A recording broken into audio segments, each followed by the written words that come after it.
Thank you.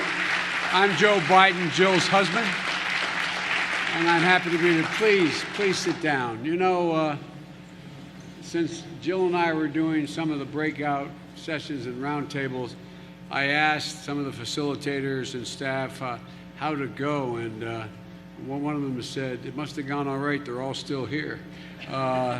Thank you, thank you, thank you, thank you.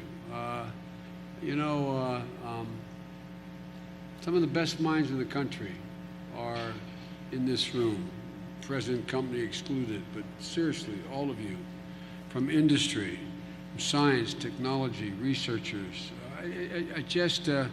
patient advocates.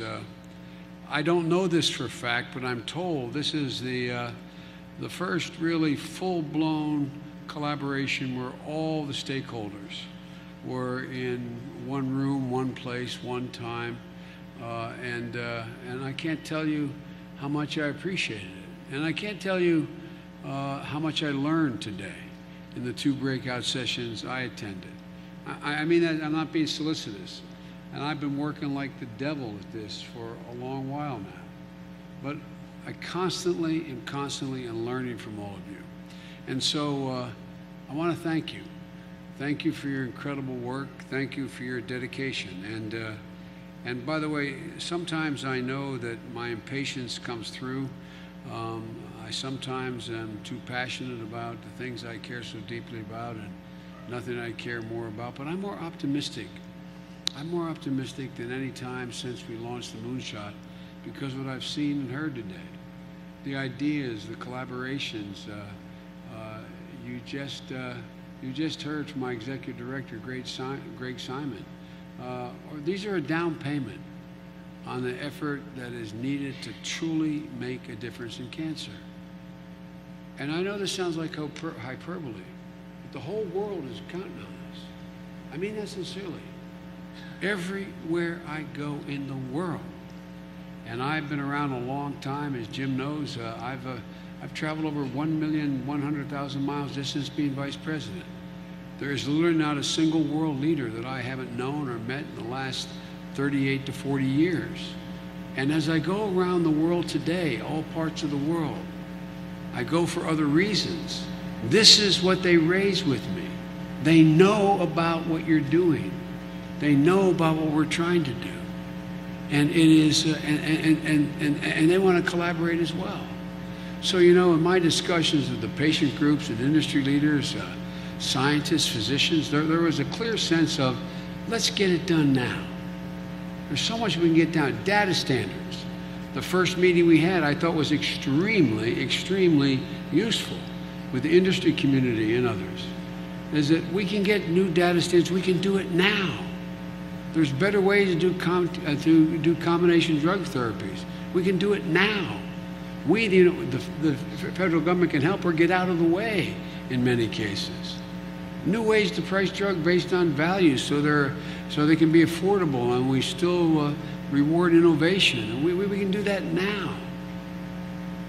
I promise you that we're going to follow every one of the ideas you've raised in these breakout groups, and we're going to try to make them realities as rapidly as we can. Remember, cancer never quits. Cancer doesn't sleep. Cancer never says, well, I can do damage tomorrow. It's now. It's now. So we have to move the ideas that you all have generated and that we've reached a consensus on. We've got to move them to reality, and we got to move it and work on it every single day in every way we can. We have to invest money, the time, the people, the resources to make the difference in how cancer affects our lives. And it matters. You all know it better than I do. Failure is not an option. You know, when has it ever been in the United States of America that a challenge is put forward and Americans went, well, let me see. I'm not so sure we can do that. I'm not so sure we can invest in that. My God, this is the United States of America. And every day here and around the world, thousands of people are dying. Millions of people are desperately looking for hope. You know it. You deal with them every day. They're looking for hope. They don't give up. They hang on. They're like our son at the last days. Dad, I'm not afraid. I'm okay. Keep going. You look at the people you work with, and you can't do anything but walk away with a sense of, my God, the resilience of human beings. My mother used to say, bravery lies in every heart, and someday it will be called upon. Unfortunately, it's being called upon every single day for so many people. And some are just looking for another day, another month, another year,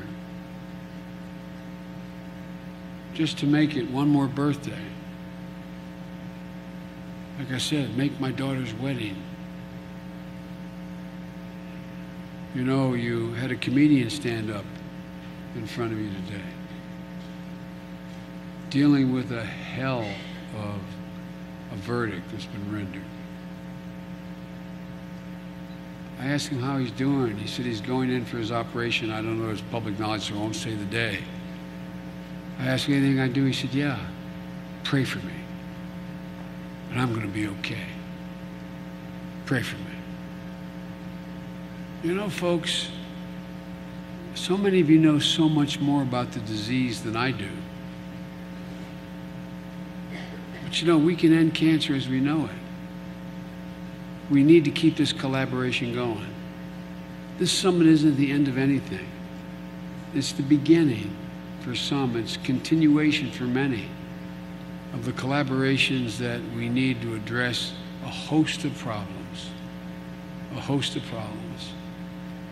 But every one of these collaborations depend on you in this room, the people in this room, and the people you represent from your disciplines. You know, there are, right here in Washington, we had a lot of people, all of you sitting in front of me, but there were thousands spread all across the country. Serious players like you. Groups of ordinary citizens, but also the leading oncologists, the leading hospitals, the leading researchers in those communities, gathered like we are here today.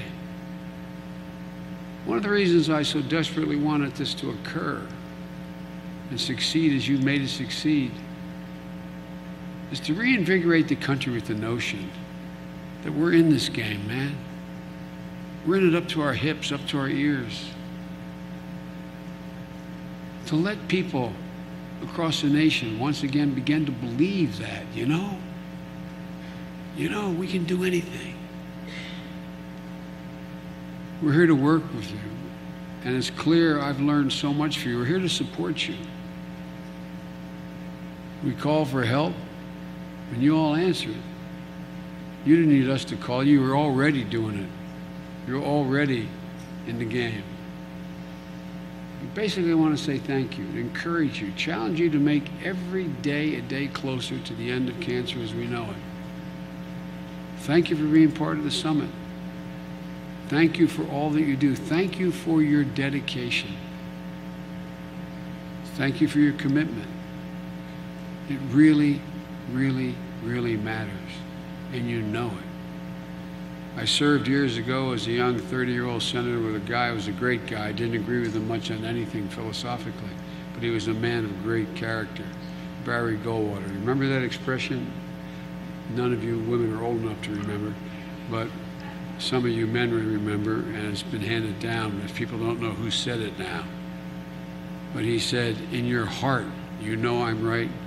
Well, I think he was wrong about his policies, but the phrase, in your heart, you know, in your heart, you know what I'm saying is true.